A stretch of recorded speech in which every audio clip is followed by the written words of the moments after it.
Hello, my name is Claude Buettner, and I'll be the host today. Our speaker today is Dr. Mahmoud Kabalan, Assistant Professor in and Director of the Center for Microgrid Research, also known as CMR, at the University of St. Thomas in St. Paul, Minnesota, USA.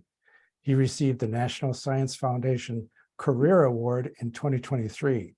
He is the principal investigator on a $5.4 million five-year grant from the Minnesota Department of Commerce to expand CMR's research, education, and outreach activities. He is a licensed professional engineer in Minnesota. Human impact on the planet has reached unprecedented levels of environmental degradation. Scientists are proposing to call this geological epoch the Anthropocene. Excuse me. Electric power systems are a major contributor to the unsustainable human impact on the planet. A major shift in electric power systems is underway to decarbonize and localize the electric grid. This talk will present the status of our planet and how microgrid could play a role in the shift over the next decades. This presentation will be followed by a conversation, questions, and observations from the participants. So take it away, Dr. Kabalan. Thank you, Claude. It's a pleasure to be here. Thank you for that introduction. Thanks for the invite. I'm happy to share with you some of the work that we're doing at St. Thomas, at the CMR, and to give you a perspective on how power systems are changing or will be changing over the next few decades. So the title of my talk is Microgrids in the Age of the Anthropocene. So I'll go first through an introduction about the university, the center, then we'll go over the Anthropocene, then we'll talk about microgrids and the general trends in power systems. And if we have time, I'll go over a couple of technical case studies from the CMR to give you a flavor of what we're doing here in St. Paul. So quick background, University of St. Thomas, we are Minnesota's largest private university. We have around 10,000 students, 6,000 undergraduates, 4,000 grads. We are top 20 Catholic university, but we're aspiring to be one of the top 10 in the nation. And surprisingly, given that this is a liberal art institution, 1 in 6 students are actually now enrolled in the School of Engineering. And we have undergraduate degrees in civil, electrical, mechanical. We also have graduate programs in a whole different variety. And those programs are on the master's level. We have mechanical, electrical, and also data science program. So the center that I'm leading at St. Thomas, the Center for Microgrid Research, our mission is to be a resource of the power community to transition to carbon-free electricity and produce innovative engineers and technology leaders for the 21st century. We can have the best toys, the best intentions, but if we don't have the human capital to run the systems that we're designing, we'll be out of luck in a few years. So building that human capacity and human capital is a very important mission that we're working on. And our vision is to be one of the premier applied engineering research centers in the area of distributed energy resources and microgrids to enable a secure, resilient, and carbon-free electric grid for the 21st century. So my staff is growing. I started the center in 2019. Last year, 2 full-time staff joined my team, Shri Pandey and Omid Lorzara, and we're in a tremendous growth phase.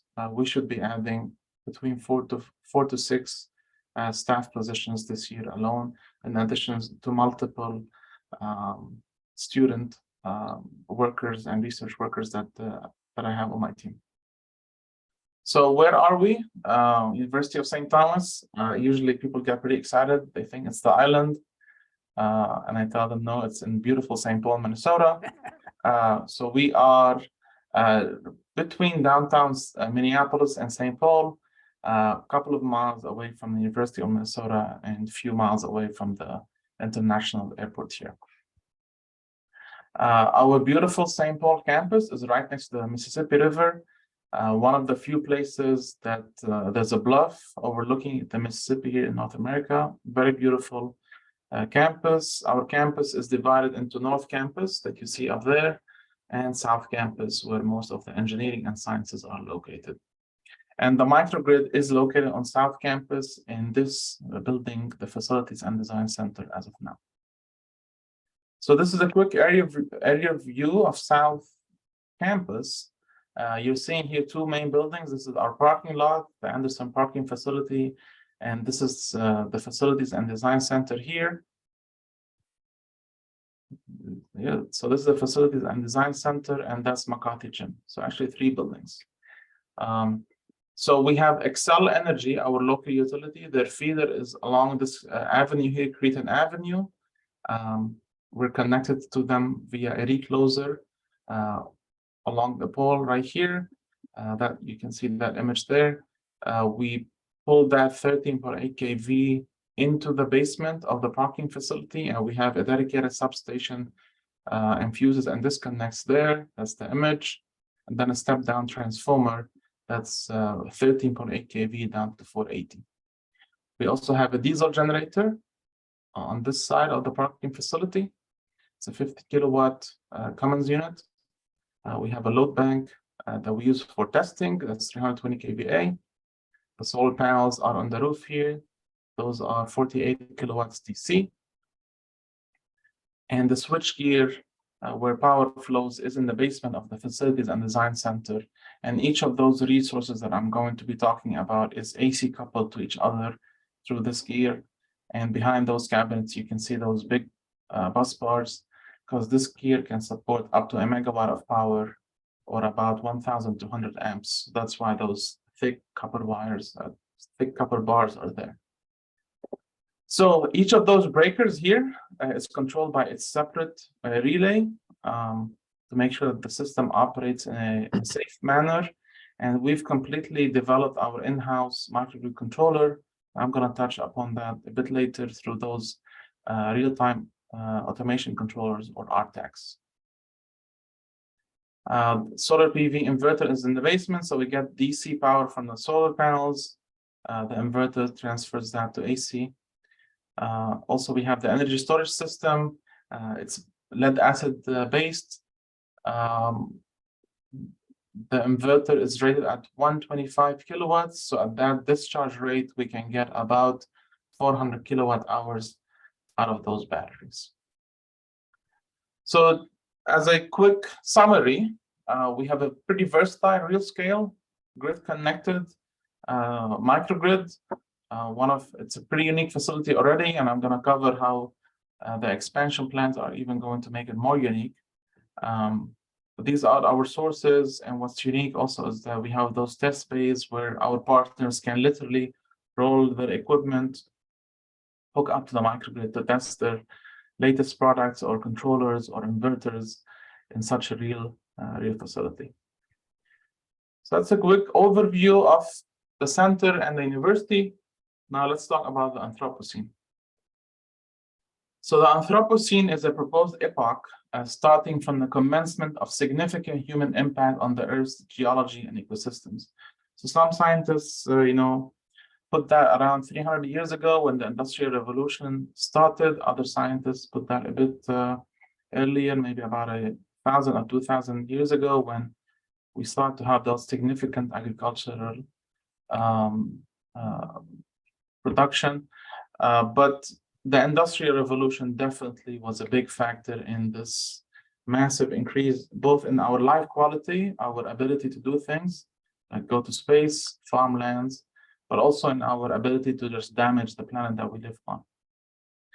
So some of the statistics, again, this is some of the statistics, not all of it, in terms of what have we done as humans that are causing scientists to declare that we're actually in a new geological epoch. Well, in terms of land use, we've transformed between 1/3 and half of the land surface of the planet. In terms of plastics, microplastics are now literally everywhere. You find them in the highest mountains, in the deepest oceans. We're now ingesting them. The plastic that we're producing are just everywhere. In terms of the nitrogen and phosphorus cycles that we've used to fertilize our lands for agriculture, the estimate is that we've disrupted the cycle of nitrogen, and it's going to take about 2.5 billion years to recover. It's a pretty substantial impact there. Geological record, we've left a permanent layer of airborne particles as black carbon. So if in a million years or so, somebody excavates, they're going to see this geological record actually there, preserving the human impact as well. Extinction rates, we are on course to wipe out 75% of the species in just a few centuries, which is substantial, and also CO2 levels, they've increased at the fastest rate in about 66 million years. So let's talk about a couple of things. Let's talk quickly about the extinction rates and the CO2 levels. So in terms of extinction rates, most likely we are in the midst of the sixth mass extinction on this planet. It has started just after the Industrial Revolution, and now it's commencing and just speeding up. So in terms of extinction rates, just to give you a perspective of how unfortunately destructive we are right now, there's been 5 major ones. The most popular one is the KT event, where most likely an asteroid hit the planet and wiped out around 80% of the living animals and plants on this planet. The Permian was the most significant, took out around 95%. And scientists believe most likely it was because of volcanic activity that drove out methane and CO2. So you see CO2 played a pretty significant role in those 2 events. Now, one thing to note is that most of these events are nature driven. There isn't really a living organism causing those events. For us as humans, since the Industrial Revolution, the background extinction rate should be hovering around 0.1 to 0.2%, but we're looking at how mammals, the extinction rate is climbing upwards to 2%, birds, vertebrates, fish and reptiles. I mean, we're wiping out species after species after species.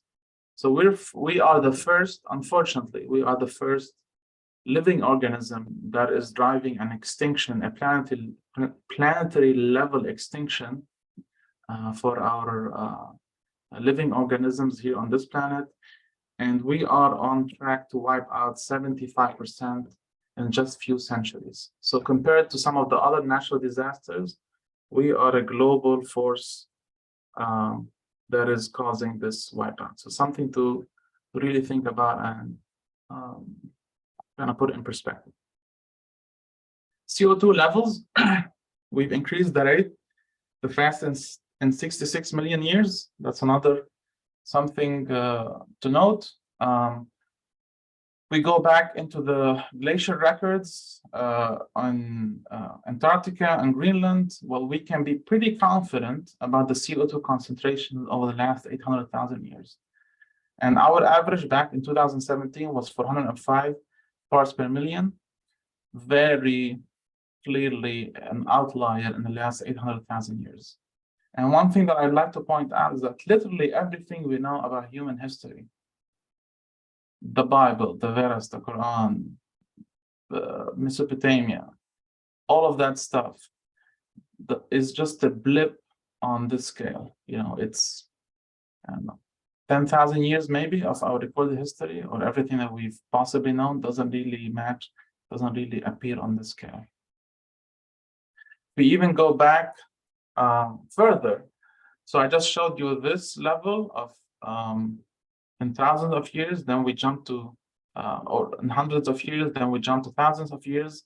Again, we kind of extrapolate what CO2 looks like. Then we run out of depth in Antarctic ice. So we start to do some other methods of extraction of CO2 through the carbon dating. And we go to the millions of years, and we went over 400 parts per million. Most likely the last time the planet had 400 parts per million was about 3 to 5 million years ago.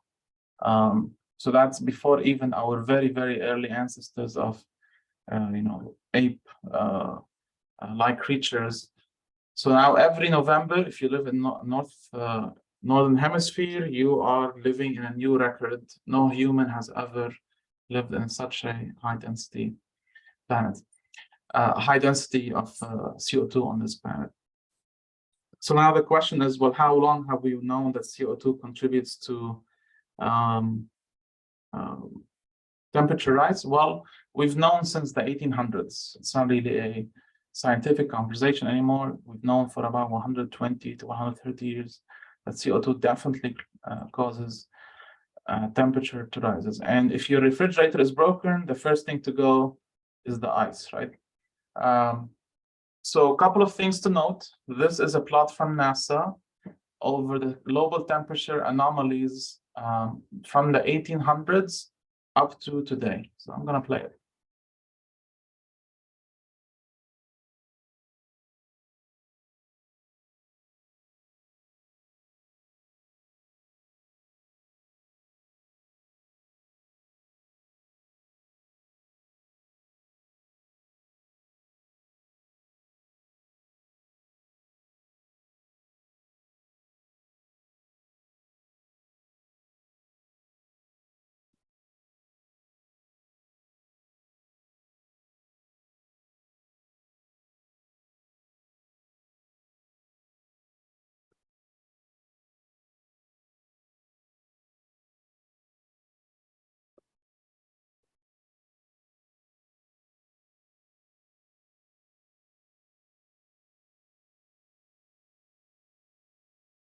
So the trend is very obvious. The planet is heating up. Something is not right. And the dialogue is, well, how does that affect our civilization?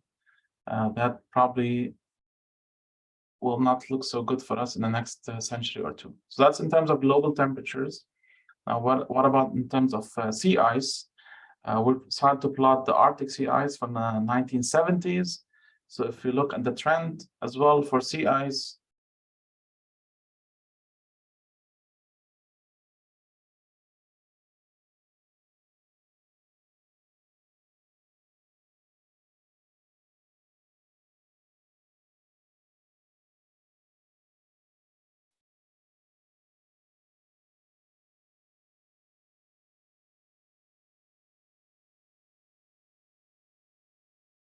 so not only our summer extent sea ice is decreasing in an obvious fashion, but also the maximum ice coverage is also decreasing. So I personally just wonder if by the 2050s, we're going to have sea ice in the Arctic during summertime.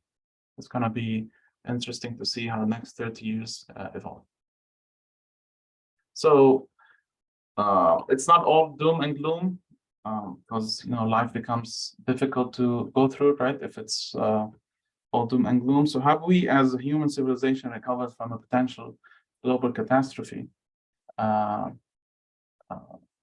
see the typo there. I need to fix that. But have we ever recovered from a global catastrophe before? Well, the answer is yes, by actually doing something and by actually listening to scientists and heeding those warnings. Back in the 1980s, same time where scientists were sounding the alarm on climate change, scientists also were sounding the alarm of the ozone layer being depleted. So countries got together, we got the protocol signed, and everybody adhered to it. And lo and behold, in 15 years, the ozone layer started to show signs of recovery. So that's a phenomenal achievement for us as human beings. So what if we just waited, right? Well, if we didn't execute the Montreal Protocol, which is on the left side, versus without it, we would have no ozone layer by the middle of the century. So just imagine everywhere on the planet that you go outdoors, you would be risking sunburns and potentially skin cancer, not to mention the catastrophic effect on our food, on our animals, on all that stuff. So doing something versus waiting to see what goes on, there's a significant cost to that waiting period. So we can fix all of these problems that we're seeing really with today's technology, but there's a significant cost for delayed action. Something that might maybe cost us $100 billion to fix today might cost trillions and trillions and trillions of dollars down the line. So we need to act fast. We need to act quickly to make sure that things are at least not so bad by the end of the century. So that's quickly in terms of the Anthropocene. In terms of microgrids and the trends in power systems, you're probably used to this layout of a power system where we have massive centralized plants, nuclear, coal, or gas, or hydro. We produce power, we get it through those massive transmission lines, and we get it to the consumer. Well, now as the consumer starts to have the ability to produce power locally, we start having this bidirectional power flow from the consumer to the grid and from the grid to the power consumer. So it becomes more of an interactive type of a power system, which is pretty exciting for me as a power engineer. So the three trends that I believe are shaping the future of power systems: one is renewable energy sources. Number two is energy storage. The theory of power systems that was developed over the last 120 years is that power, when we produce power, we need to consume it. We don't have a place to store energy, and storing energy might be that missing link that allow us to do some really interesting stuff with intermittent energy resources. And then finally, electric vehicles. The amount of power that a typical electric vehicle carries actually is enough to power a household for 24, even up to 48 hours. So all these trends are really coming together to make a pretty exciting time in power systems. In the US, the changes in how power is being produced are substantial. So in brown there, you see coal, and coal, that downward trend is very obvious. Unfortunately, most of the time we're replacing coal with natural gas, right? Nuclear stayed pretty stable given the regulatory challenges to build a new nuclear power plant. The dark red or the magenta maybe is hydro. That also stayed constant because we ran out of rivers to dam.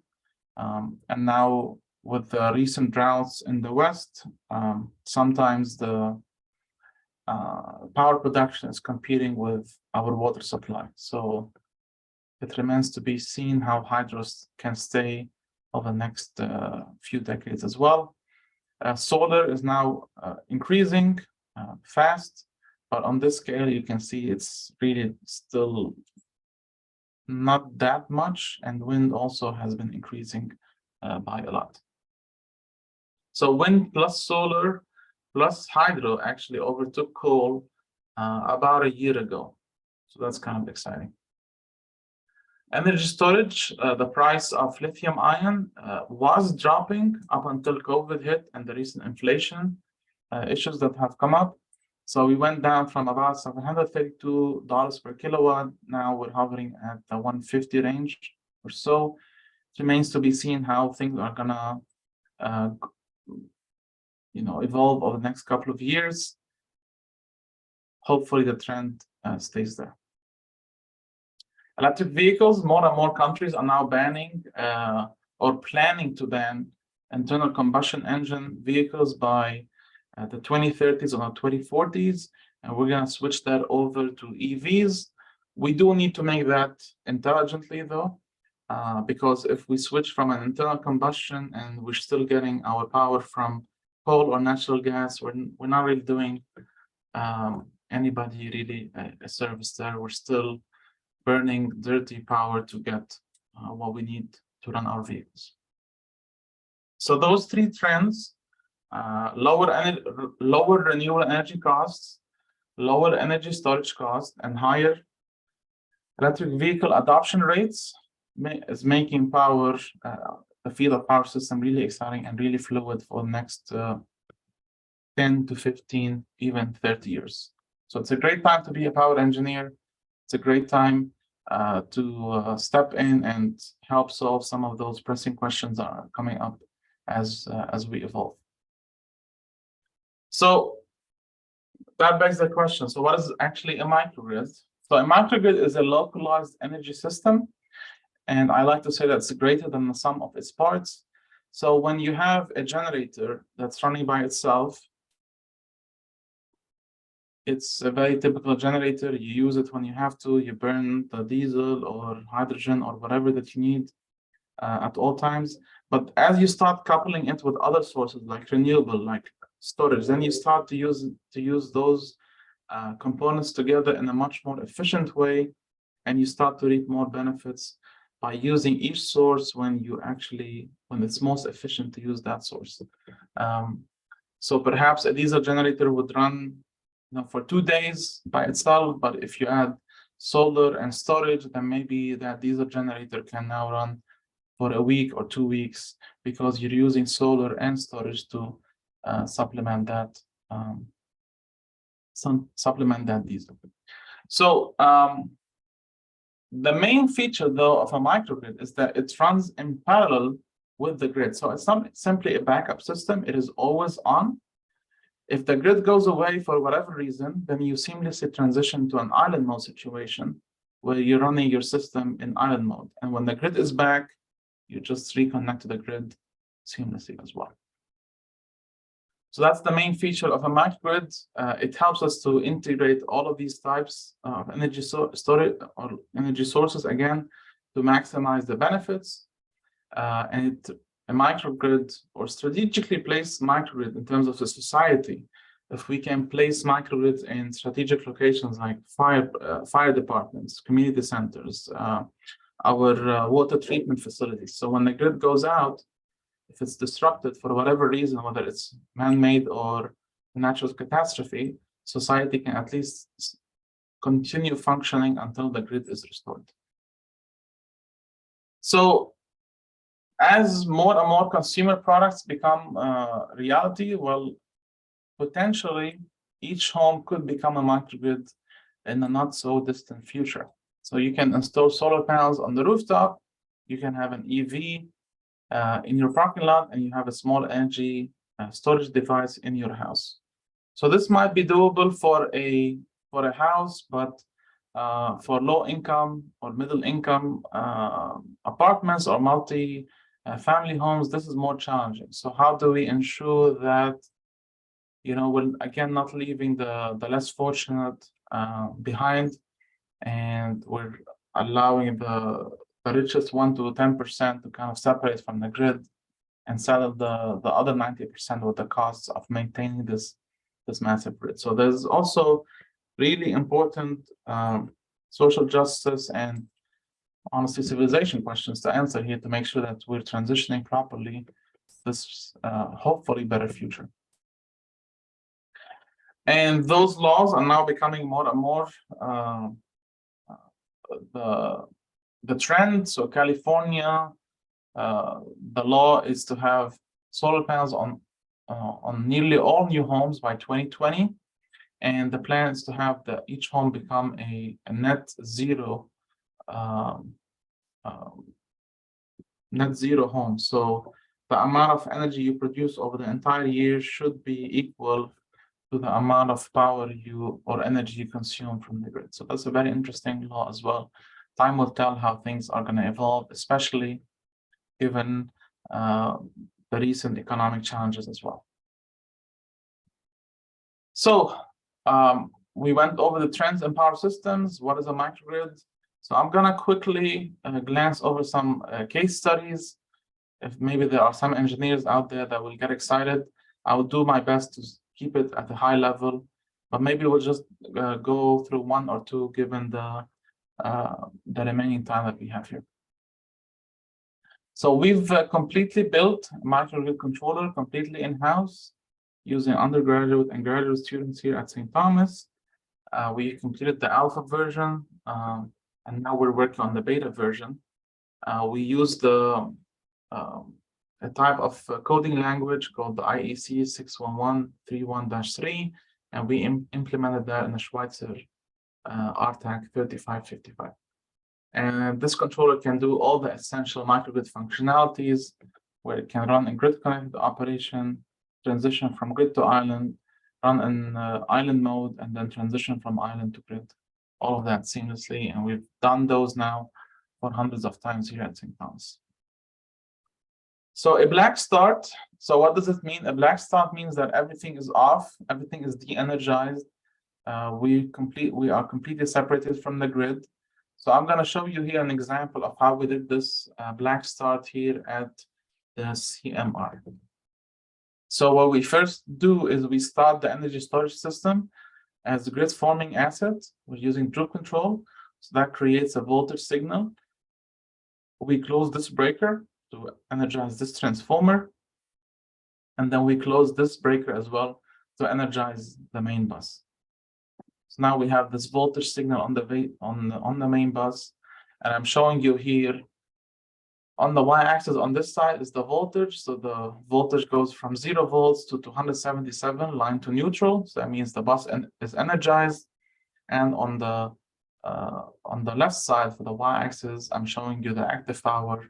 So the ESS is now just giving me few watts or few 0.2 or 0.3 kilowatts, just enough to energize this transformer and this main bus. So then we close this breaker, CB3 and CB2, to start extracting power from a solar PV system. We turn it on as a grid following asset. So this is when we turn it on, and then here it starts to produce power, giving us just under 10 kilowatts, which causes the ESS to actually start to charge up at about 10 kilowatts. And the voltage is still 277. I'm going to drop this moving forward because we've established that now my main bus has a voltage signal. Then we apply a load. We close this breaker and apply a load. We apply it in 2 steps. First, we apply about 35 kilowatts. So the ESS starts to discharge at 25. So 25 from the ESS plus about 10 from a solar gets us at 35. And then we increase the load again 50. The ESS responds by discharging now just over 40 kilowatts. Then we start the diesel generator as grid forming as well, and droop control. That creates the voltage signal. And then we synchronize the voltages between the main bus here and the diesel generator and close that breaker when the synchronization happens. And this is what happens. The black is diesel. So we start it, and then we slowly increase the dispatches. So you see how the power is being shared between that diesel generator and the ESS until they are both sharing equally the power. And at that point, we declare that the black start is successful, and we transition to what we call normal island mode. This is the full graph of what I just explained. We did that in a couple of minutes, so we can do it much faster, but for illustration purposes, we kind of let things be a bit slower. In terms of an island to grids, I'm not going to go over that in depth, but just to let you know, this controller issues dispatches for the ESS and the diesel generator, mainly to line up. So in red here, you're seeing the utility frequency versus the microgrid frequency. So we issue those dispatches just to line up that frequency between the microgrid and the utility. And when they're lined up, this breaker CB1 closes. So we go from island mode to grid connected mode. And maybe just for the interest of time, I'm going to skip over this, but we also done intentional islanding, where we go from grid connected to island in a seamless fashion as well. Quickly explaining this, when you want to transition from grid to island, you want to make sure that the power that you're getting from the utility is as close to 0 as possible. So we were getting 45 kilowatts here. We issued a dispatch that brought down the power from the utility to 0 by asking the ESS to discharge at 25 and the diesel to give us 30. So we sat there and monitored that power. When the power was less than 1 kilowatt, we opened the breaker and we transitioned to island mode successfully here. And then finally, the pretty exciting times at CMR in terms of the expansion. We got that grant from the state of Minnesota to expand. So we're planning on increasing the on-site power to over 1 megawatt to connect to multiple buildings on campus via a 13.8 kV loop, to expand our research infrastructure by purchasing hardware in the loop capabilities, and then expanding our hands-on educational opportunities as well. So these are hardware in the loop. So this is a very fast computer that you see at the top. This is a relay, if you remember, that I showed you for protection. This relay interacts with this computer, so we can test out the program that we install on this relay in a very low-risk environment. And that carries over to more sophisticated components like the diesel generator controller, more relays, and inverter controllers too. So those should be arriving in May 2023, and that's going to give us another dimension of the work that we're doing here in terms of research, prototyping, and developing capabilities, because we can take much higher risks here in this environment compared with testing at full power. In terms of the microgrid expansion, this is a busy slide, but what I'm showing you here is this is a building, the Schoenecker Center or the STEAM complex. These are two buildings actually here, this vault, OWS and OSS. This is FTC, and this is the parking lot.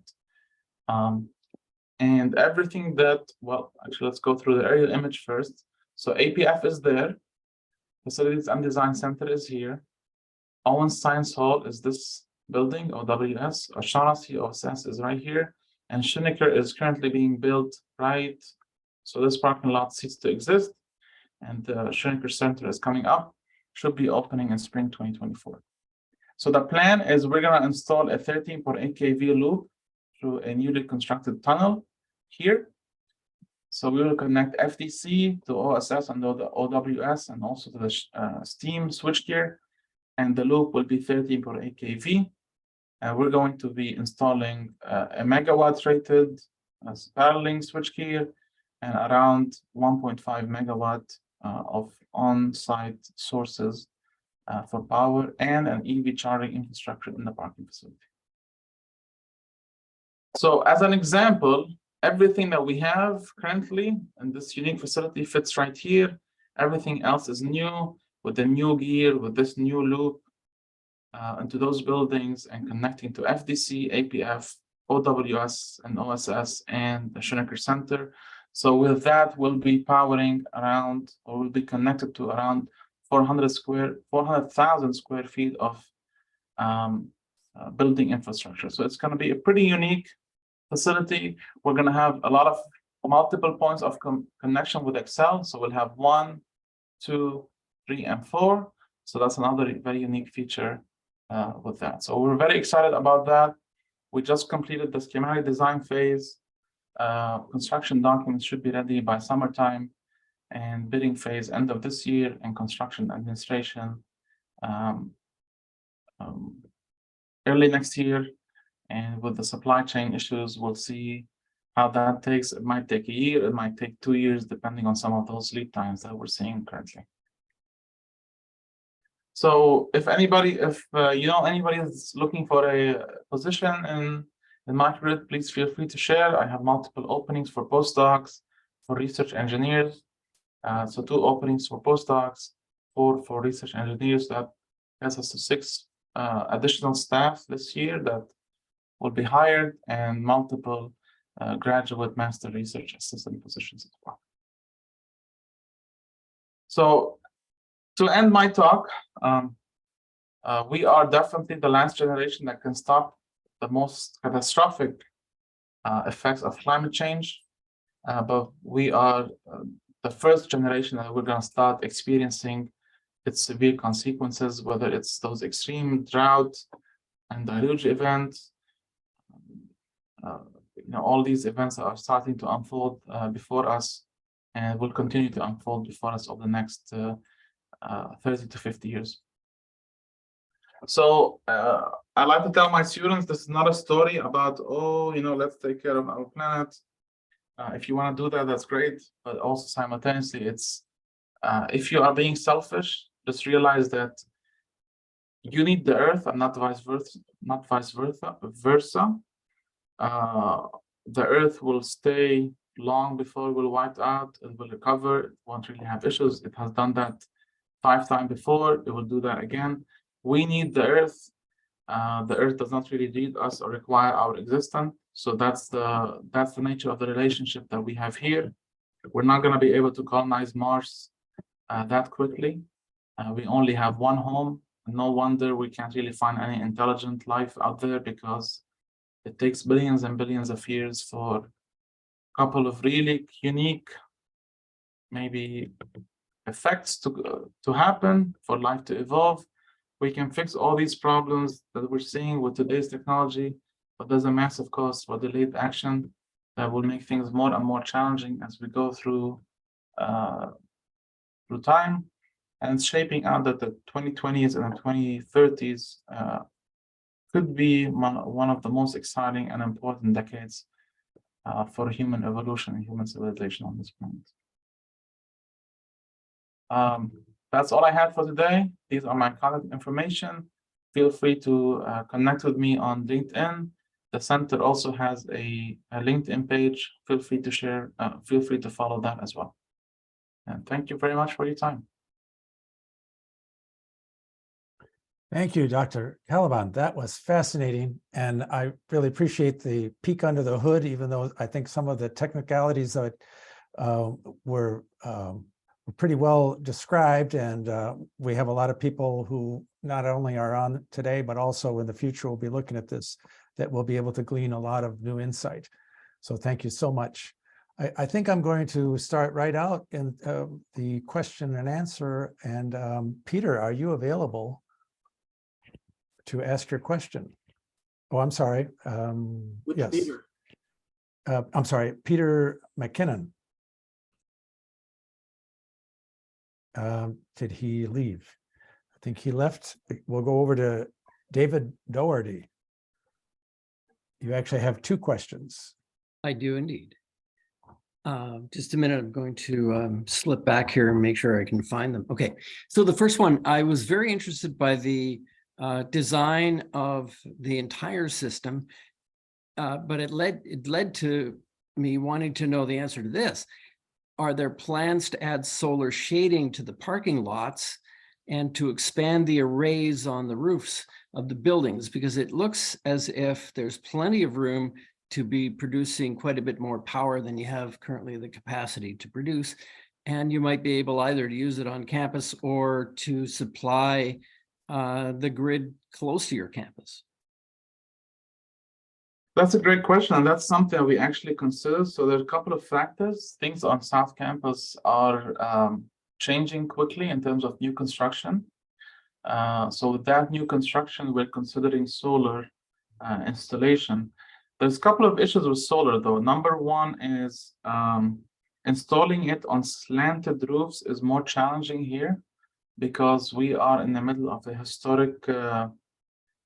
historically designated neighborhood.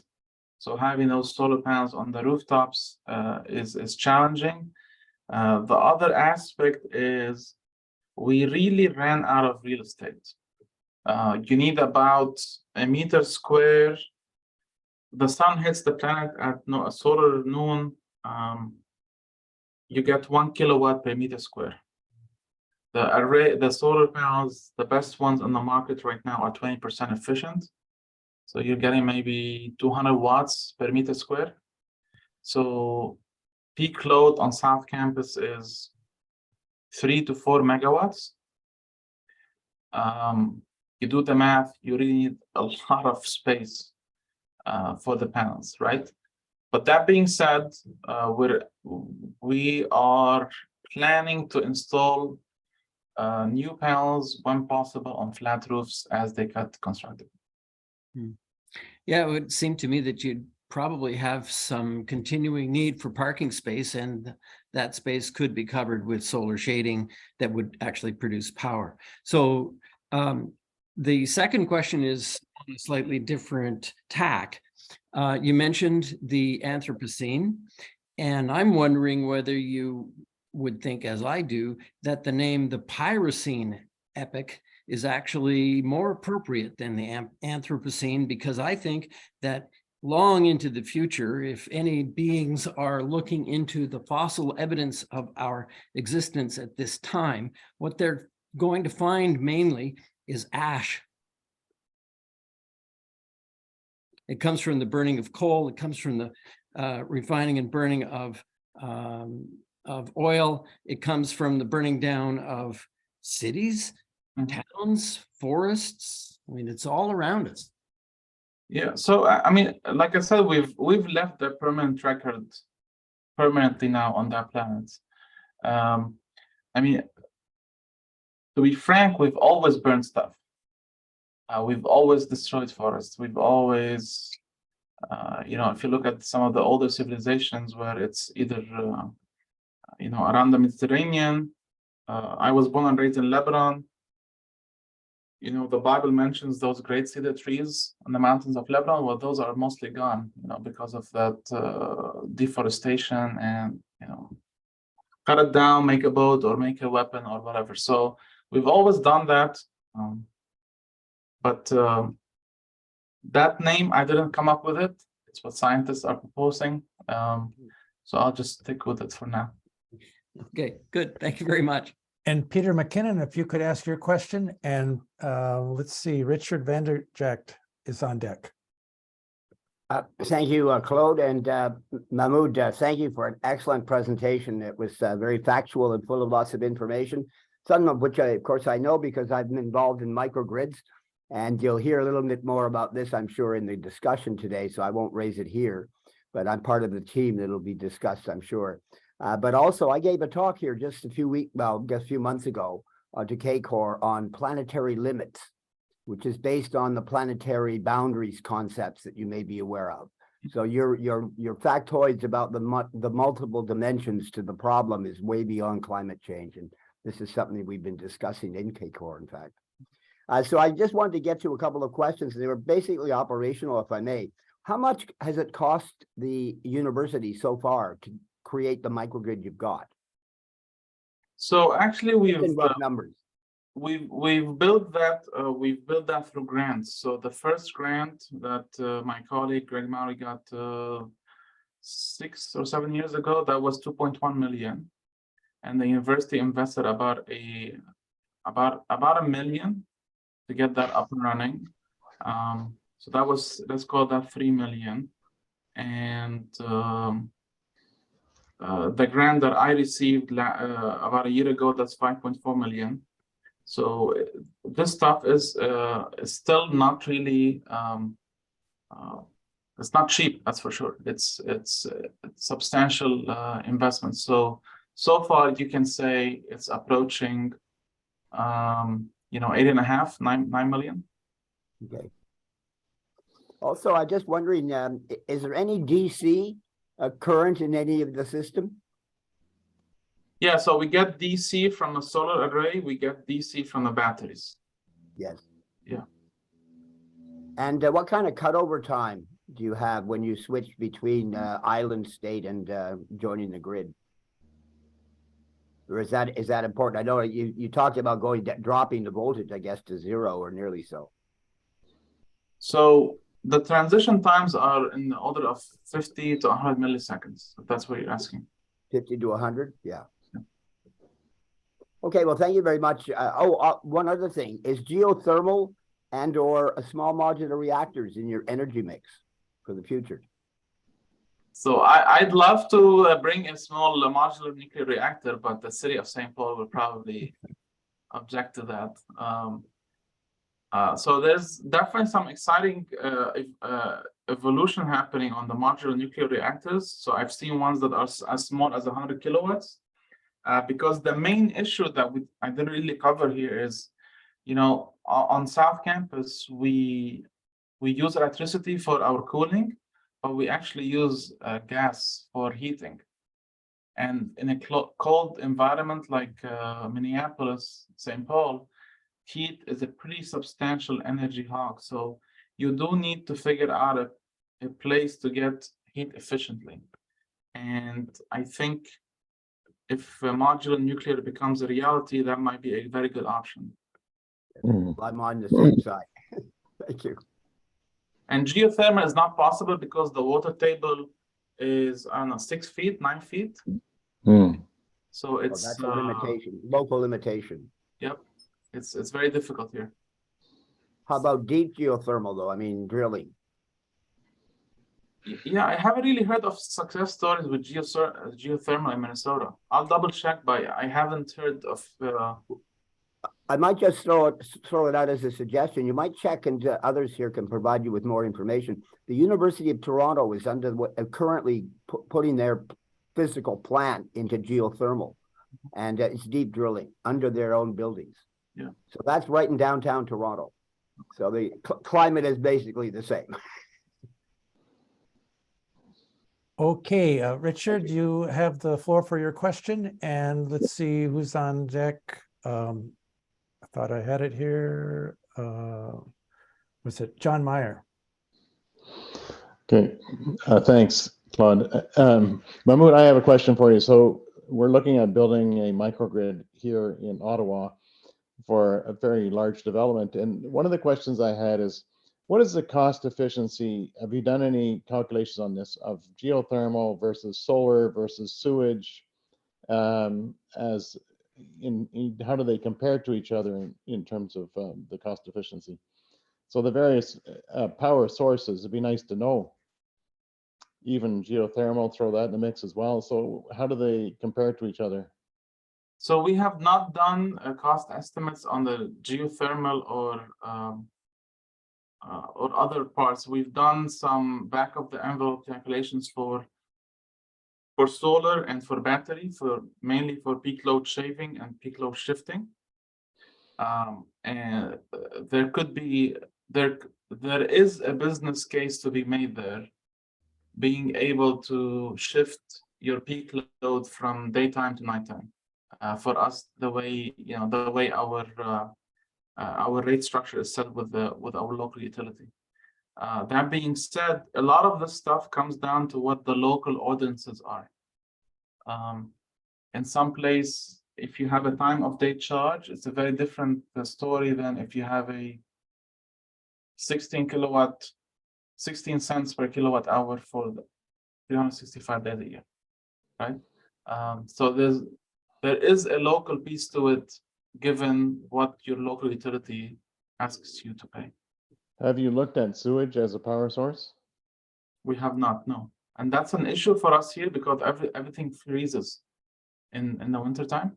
So winterization and making sure that your pipes don't freeze is another layer for us to kind of think about and worry about.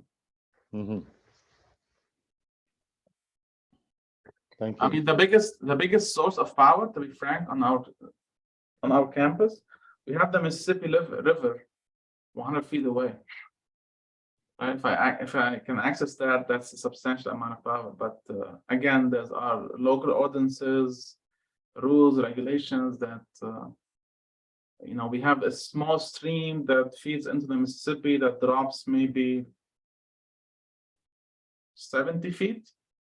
So that's a good chunk of power that is usable if you're able to use that. But again, it's all of these regulations that are in place. Okay. Okay, thank you. John, you have the floor, and it looks like Art Hunter is on deck. Okay, Mahmoud, I have to say that if we were giving Academy Awards for graphic presentation, you take it this year. That was a wonderful segment, and I'd love to cut it out of your video and use it, but we'll see. Anyway, I found that the cost of going fully renewable varies dramatically by latitude. One of the huge factors there is seasonal storage. Lower latitudes, you don't need it. Northern latitudes, you do need it. In Canada and certainly in Minnesota, the electrical battery storage to cover the 4 months when you really are short of power is a non-starter. It just isn't possible. I found that geothermal storage was basically the only option. It's about less than 1% of chemical battery storage, and scale isn't an issue. If you do have problems with water circulating, then that's a huge issue. But anyway, my question is, have you calculated the cost in Minnesota of one residence going basically sustainable? I figured it's in Canada, it's probably around $150,000 per residence with the geothermal and battery as well, and solar. Have you done any ballpark calculations? So ballpark calculations, I agree with you. It's going to be probably 150, somewhere between 100 and 150. That's pre-COVID numbers, actually. That's the asterisk there. So, and I totally agree with you. Energy storage is still substantially expensive, and covering your last 10 to 20% of energy needs year-wise is just going to be too substantial, right? Yeah. So there's a conversation to be had. Well, if we're getting rid of coal and nuclear and natural gas, where are we going to get our dispatchable energy sources on the grid as a whole? But as a home, there are still barriers to entry. There are still substantial costs. To install even a solar array on your rooftop. A lot of families don't do it because of the cost that's going to be to just simply to replace the roof. Right, so there are all of these costs that are just not stop piling up. Where a solar array might cost $30,000, but then changing the roof is $15,000.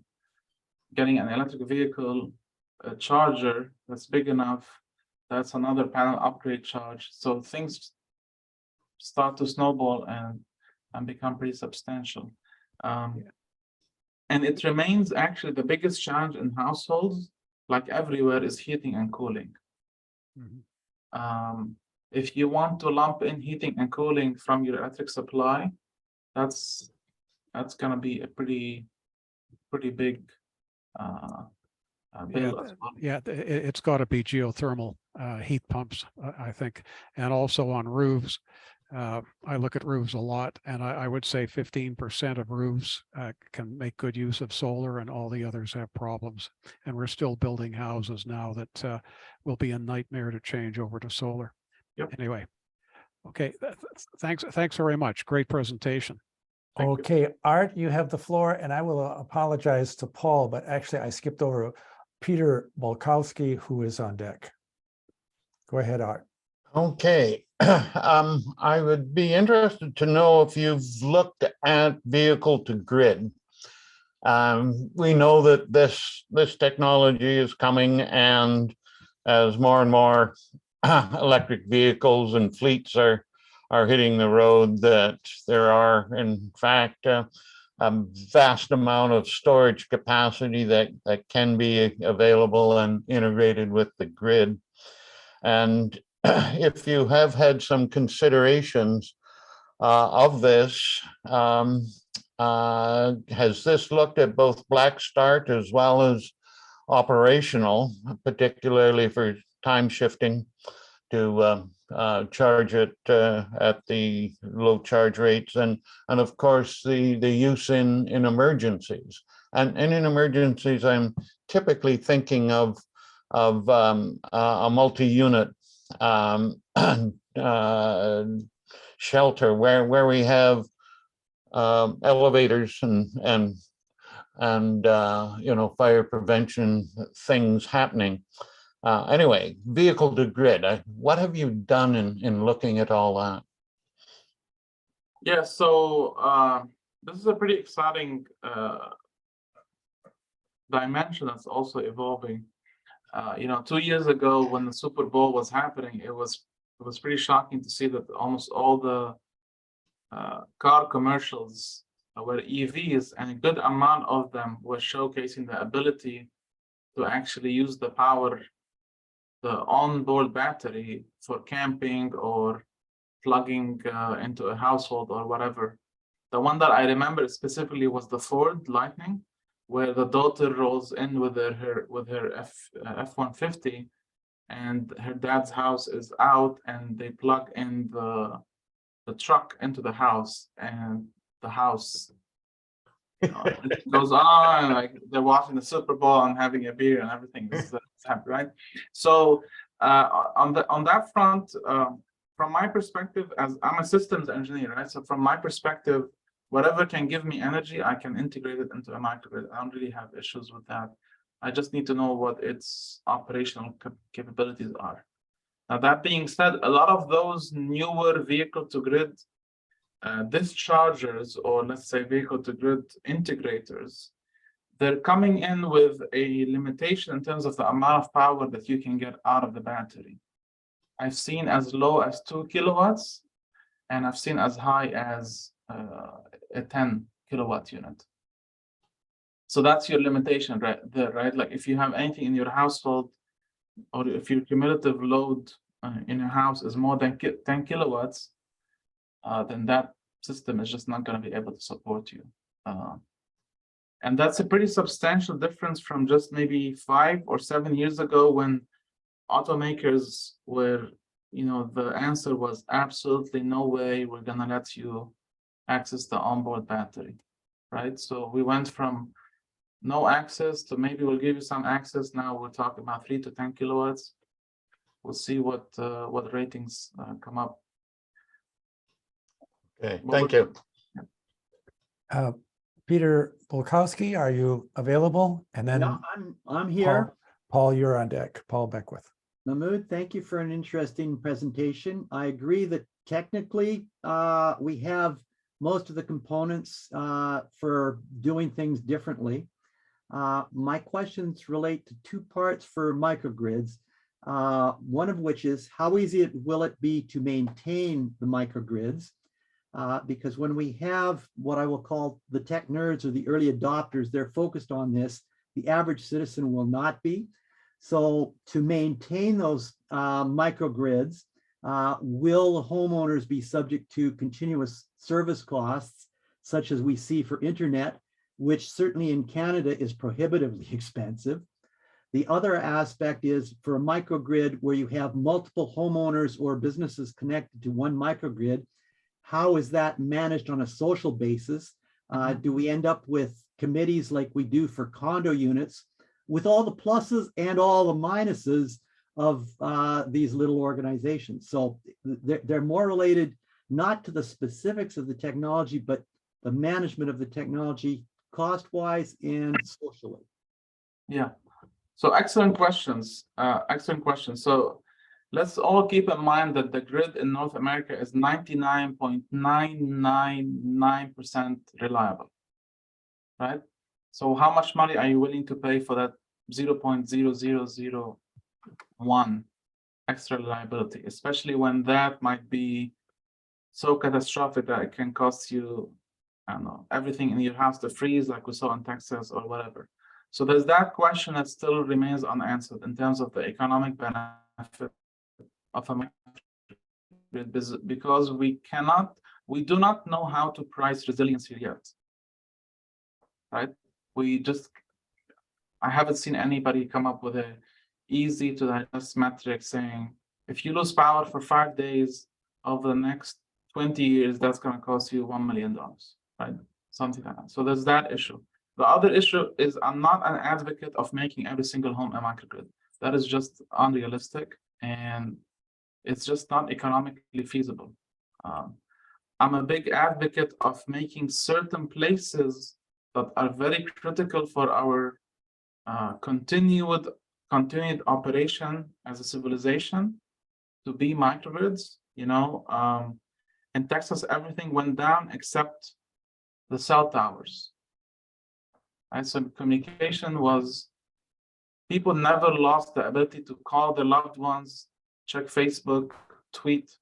I mean, that's because you have this localized energy system that kicks in to make sure that you don't lose a very critical asset, right? So I'm a big fan of, as a society, we think about certain locations where if we lose power to it, what happens in 3 to 5 days, what happens in 2 weeks? So that's where the microgrids become a big draw for me. So I don't think every single house should or could become a microgrid. That's one thing. Now that being said, technology evolution is very difficult to predict. I like to give my students the example of what it took us 10 to 15,000 years as humans to figure out flight, but then it took us 60 years to get to the moon. If you plotted that out, that's substantial improvement, right? Things could evolve that this technology becomes as simple as a washing machine or a microwave in your home. It's very reliable, does not need upkeep. It could become like, well, if you're buying a house and it doesn't have this technology, you wouldn't buy it.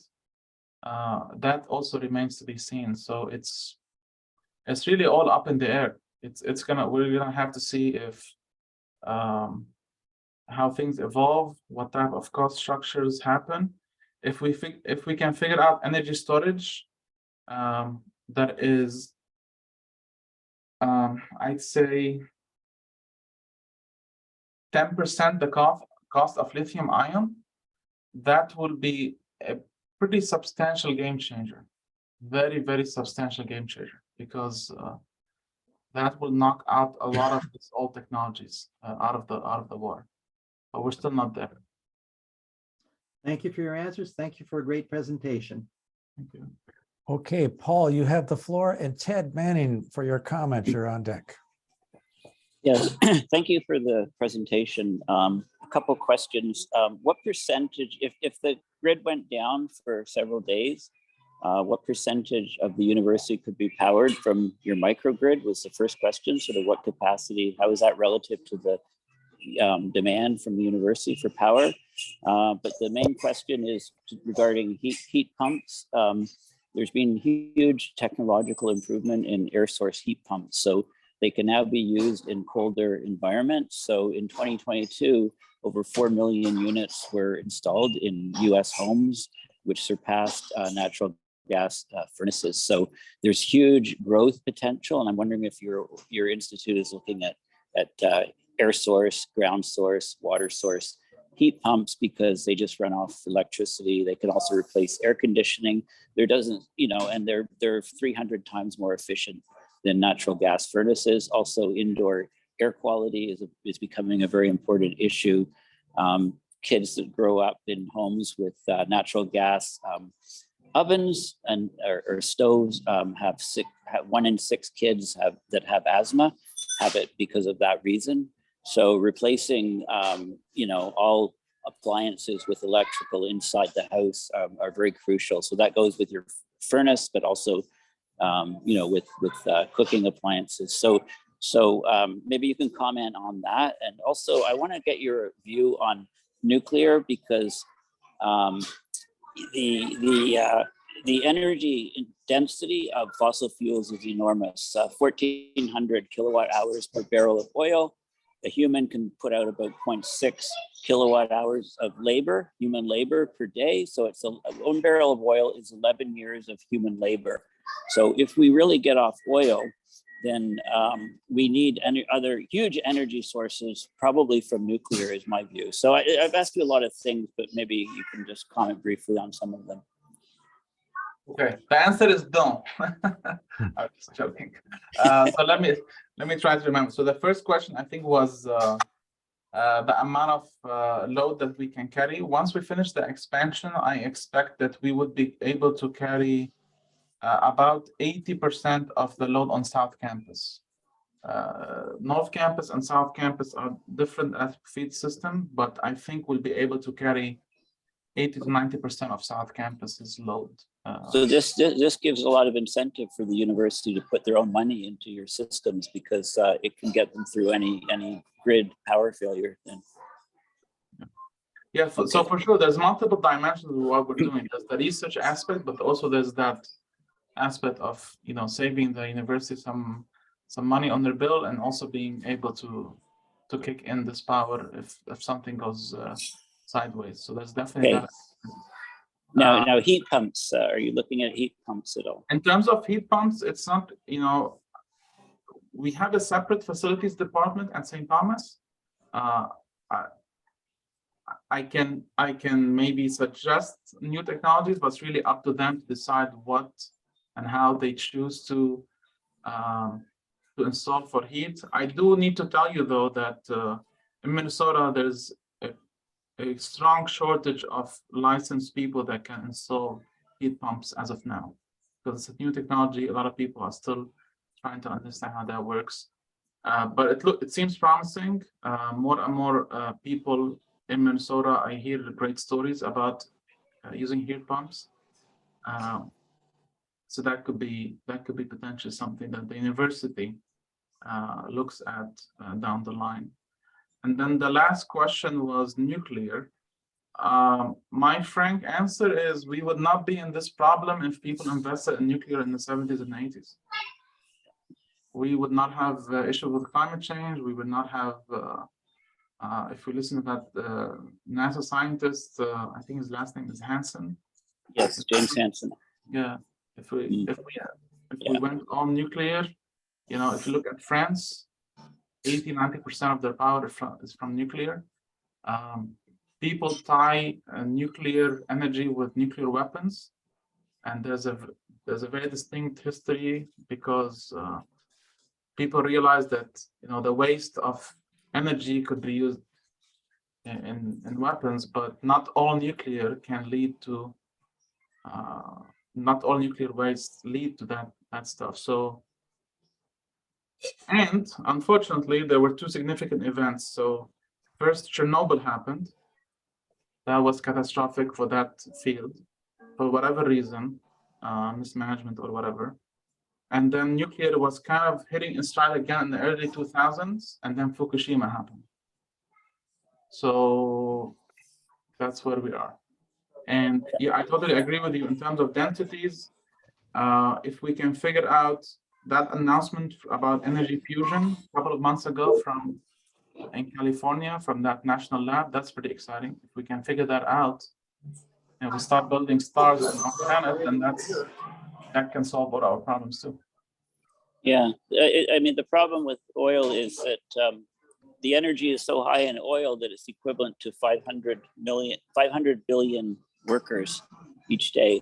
So we've got 500 billion imaginary oil workers supplying the humanity, our 8 billion people, of which 4 billion are workers. So it's just the ratios, the numbers are huge. That's why we can't get off fossil fuels.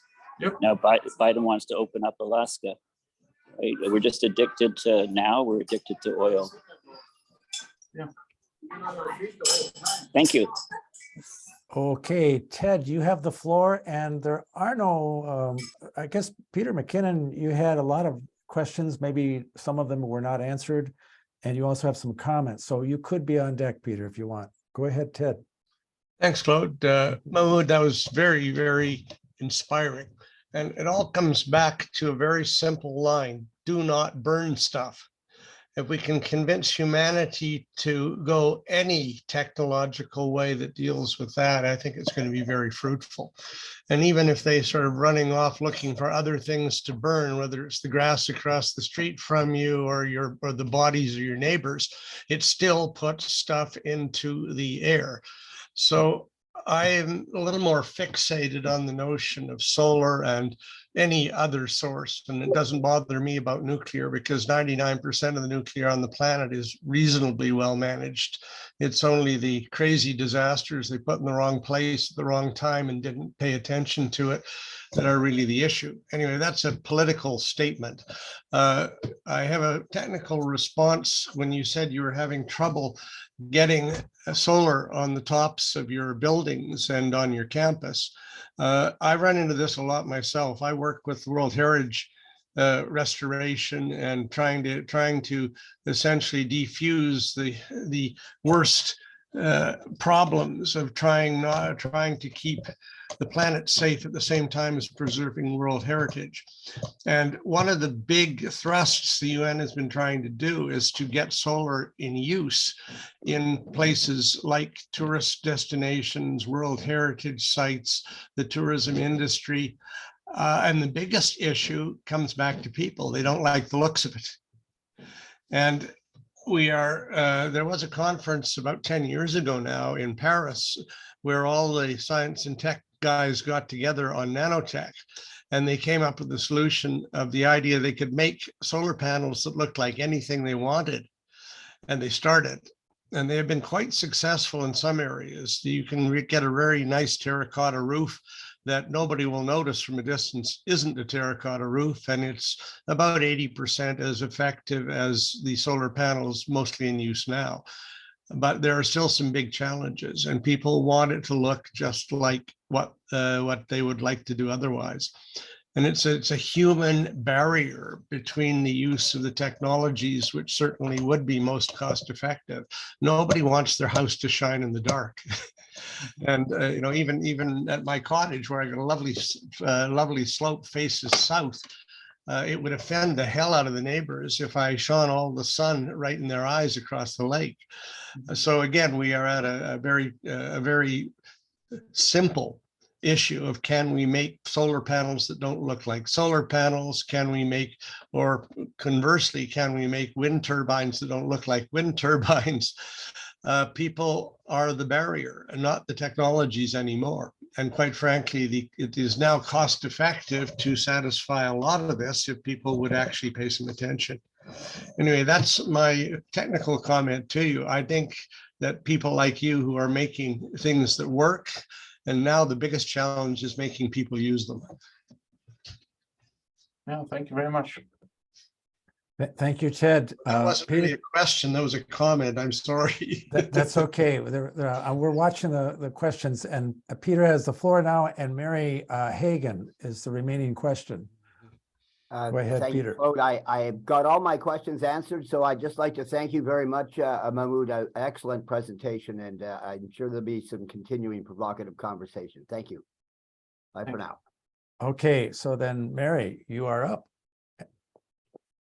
Hi, I really appreciated this presentation and have been convinced that a lot of the technical part of the systems for microgrids, be it at a community level or in individual buildings and homes, has almost been worked out. Yet, most of my neighbors don't know what in the hell this is. And my politicians seem to be almost working on systems to negate it. And I just wondered if you and your center have studied the North American psychosocial incentives for making this happen, because we're running out of time. So, I think there's two dimensions for your question. I don't believe the technical issues have been addressed with microgrids. I think there's still very much a case-by-case development. So that's a big issue there. Different suppliers do different things. The other issue that the barriers are definitely there. In Minnesota, if you produce power and give it to more than 15 entities, you become subject to the laws of the utilities. So you become a utility. There are also domains for monopoly domains for utilities that you just cannot move power across their lines or through eminent domain boundaries. So there are definitely regulations in place that these systems will have to live and face. And really, it goes back to, I looked at the history of the power in the US, and it goes back to the 20s and the 30s, where things just became way too complicated for electric supply and demand. Lines were everywhere. There were hundreds of power companies that were competing in one location. So the solution was to give one utility monopoly, tell them that your rate on return will be this much, and you are required to get power to all these people in this domain. So we are trying to kind of now roll some of that back, and that's very challenging. And I hate to see it become another level of just kind of a Wild West where everything goes, and we as consumers at the end of the day pay the price for it. So it's kind of a delicate balance between my engineering self, where I feel like everything can be solved with a new technology, versus what should be reasonably done, and what can we expect from those technologies to solve. I'm not sure if that answers your question. Well, I have a related question I just put into the chat. And I'm wondering, to get over that barrier, and I found that a very valuable answer, is who are our partners in this? For families and communities, human health, looking after that sort of aspect of things. Of course, keeping costs under control is great. And that other piece, which is mental health and trusting new systems, become quite phenomenal. And I'm wondering if we could reach out to our health and public health systems, to our planners that are looking at the social components of a livable community, all those sort of things, because I think we're going to need those partners, because I think deep down, people would like a change, and also they would love a change where they have a little bit more control. Mm-hmm. And that's why I put my dollars on the community level microgrid myself in an ideal world. Yeah, I think, there's a couple of developments here in Minnesota are now targeting microgrids as part of the community development too. So these are popping up more. So that could be definitely something that a route for this technology to get adopted in a bigger way. Okay, I'd be very interested in knowing any links to those pilots, to those emerging systems that you just spoke about, just so we can learn from other people's experiences. That would be great.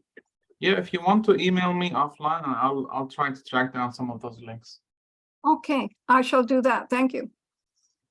We're getting very close. We've got 4 minutes to the top of the hour, and Dr. Kabalan has other commitments that he has to run off to, so there will not be any informal Q&A. I have a question that Mary actually stimulated, because I've often thought of the institution of the shopping mall, the big one with the parking on the outside, as sort of a node of civilization. And in times of dire either heating event, cold event, they actually could be an emergency shelter for a large number of people. Do any of these shopping malls express an interest to be capable of running off the grid? No. Okay, so that's something for our planners to come. Does anyone have a last minute? You want to just raise your hand or come online? We're about to turn it over to Jean. And with that, I will invite Jean to give us our official thank you so much, Doctor. Thank you. Dr. Kabalan, it is my pleasure and privilege as the chairman of KCOR to thank you on behalf of our organization. You have given absolutely fabulous presentation and a very, very good overview of microgrids, something many of us have been hearing an awful lot about, but don't really know a lot of the technical details. So what you did today was wonderful. And I am in agreement with John Meyer. Your visuals were absolutely spectacular when it came to explaining the problems of climate change. I thought those were wonderful. So again, on behalf of KCOR, I would really like to thank you for taking the time to give us this presentation today. Thank you very much for your kind words, and thank you for the invite. This was a very stimulating discussion.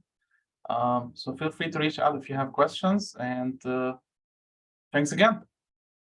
Thank you. And for those of you who can remain, I would encourage you to go to our website, canadiancore.com, and stay on the Stay Informed section. There you will be able to see this particular talk after it has been processed, and you can see it and watch it again if you wish to get a lot more information. And in addition, you'd be able to search on the video link there, search for the other presentations that we have had in our Zoom series over the last 2.5 years. So I would strongly recommend that you do that. Also, if you're interested in becoming find out more information about our organization, you can find that on our website as well.